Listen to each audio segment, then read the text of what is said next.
Welcome back to the news of the week on the Evo India YouTube channel, your weekly news update on everything from the automotive world. Now, this week there were a bunch of new announcements. The Jimny prices were announced, the Honda Elevate was announced. There are a couple of other cool announcements which we will get to, but let's start with the Jimny prices.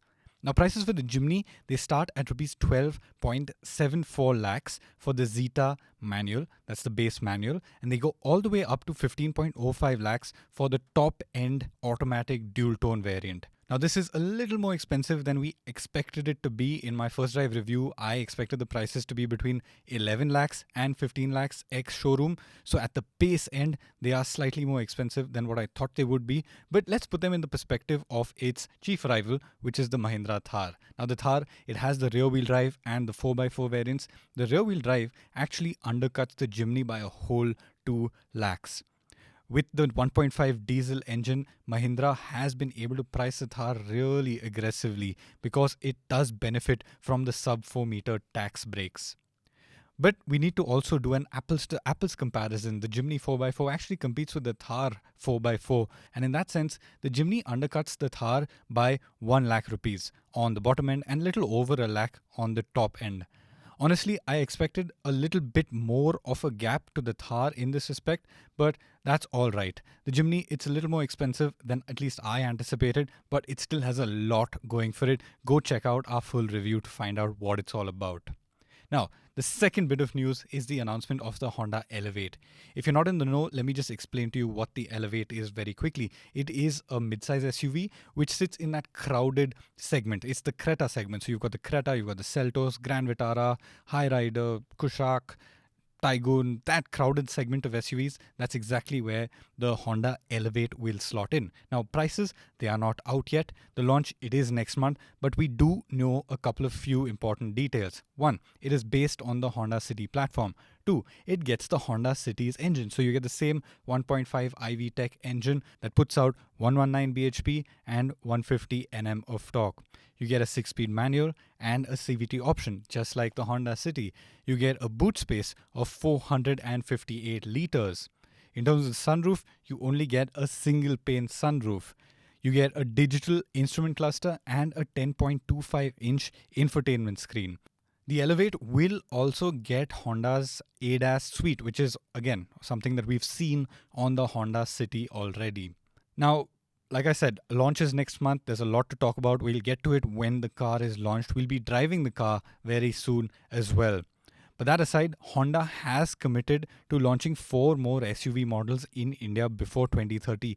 And it has confirmed that the Elevate will get an electric version. Now, globally, there has been the unveil of the Lexus LBX. Now, this is going to be the smallest car from Lexus. Europe will get it first. Whether India will get it or not is yet to be seen, but it is a small car and it could be very appealing in India. It is based on the European Yaris Cross. It gets a 1.5-litre 3-cylinder petrol engine, and combined, it can send up to 134 horsepower to the front wheels. The 0 to 100 time is a claimed 9.2 seconds. On the interiors, it is suitably luxurious as you would expect of a Lexus. You get a 9.8-inch infotainment touchscreen with Apple CarPlay and Android Auto. You get a 12.3-inch digital instrument display. You get a full-width light bar on the rear, which I think looks really cool. And one of the best things you can get in a Lexus is their Mark Levinson sound system. And this car gets an optional 13-speaker Mark Levinson sound system.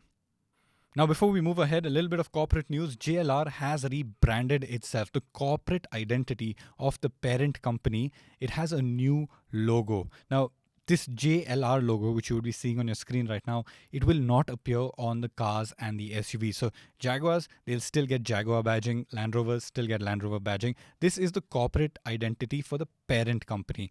And it's crucial because never before has JLR had one logo. It's always had 2 separate logos, one for Jaguar, one for Land Rover. This logo is said to embody elegance, modernity, and the company's forward-thinking sense, whatever that's supposed to mean.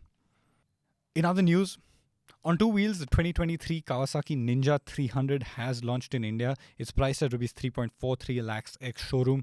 It is now finally OBD2 compliant. It gets the same 296cc parallel twin engine as before, 38 bhp, 26 Nm, and you do get 3 colors.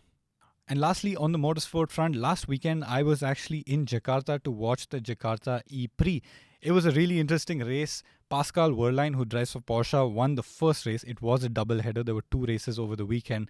And Maximilian Günther won the second race for Maserati. And the second race win was actually really significant because it was Maserati's first race win in a single-seater championship all the way back since the times of Fangio. Since I think something in the 1950s, this was their first ever single-seater race win. So the Maserati team, they were celebrating like mad. The Porsche team, it was a significant weekend for them as well because Porsche, they are now back in the championship lead. Pascal Wehrlein, the driver for Porsche, is also back in the championship lead for the driver standings. So now with 5 races left to go, the Formula E championship is heating up. The difference between first and second is just 1 point. The top 4 are really closely matched going into the last couple of rounds. And the championship, it will, by the looks of it, go down to the wire. The next race is in Portland in 2 weeks' time, so make sure you tune in. That's it for the news of the week this week. I will see you next week.